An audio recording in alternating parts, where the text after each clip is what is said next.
जो प्रदोष व्रत मंगलवार के दिन पड़ता है वह प्रदोष भौम प्रदोष व्रत या मंगल प्रदोष व्रत कहलाता है। इसकी कथा इस प्रकार है। एक समय की बात है, एक नगर में एक वृद्धा रहती थी। उसका एक ही पुत्र था।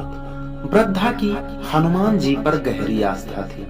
वह प्रत्येक मंगलवार को नियम पूर्वक व्रत रखकर हनुमान जी की आराधना करती थी।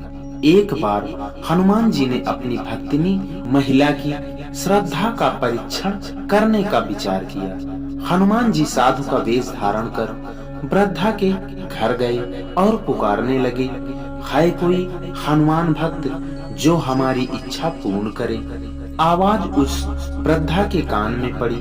पुकार सुन वृद्धा जल्दी से बाहर आई और साधु को प्रणाम कर बोली, आज्ञा महाराज। हनुमान वेशधारी साधु बोले, मैं भूखा हूँ, भोजन करूंगा, तुम थोड़ी जमीन लीप दो।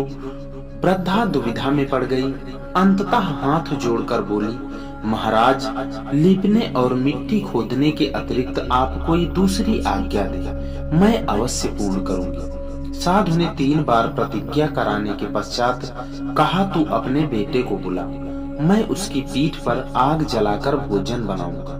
यह सुनकर वृद्धा घबरा गई, परंतु वह प्रतिज्ञाबद्ध थी। उसने अपने पुत्र को बुलाकर साधु को सौंप दिया। वेशधारी साधु हनुमान जी ने वृद्धा के हाथों से ही उसके पुत्र को पेट के बल लिटवाया और उसकी पीठ पर आग जलाई।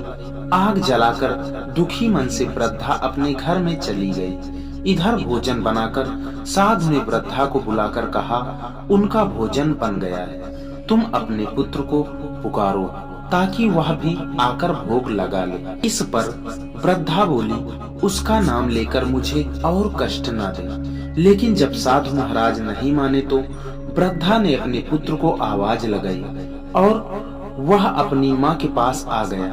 अपने पुत्र को जीवित देख वृद्धा को बहुत आश्चर्य हुआ और वह साधु के चरणों में गिर पड़ी। तब हनुमान जी अपने वास्तविक रूप में प्रकट हुए और वृद्धा को भक्ति का आशीर्वाद दिया। तो दोस्तों, यह थी भौम प्रदोष व्रत की कथा। आशा करता हूँ आपको पसंद जरूर आई होगी।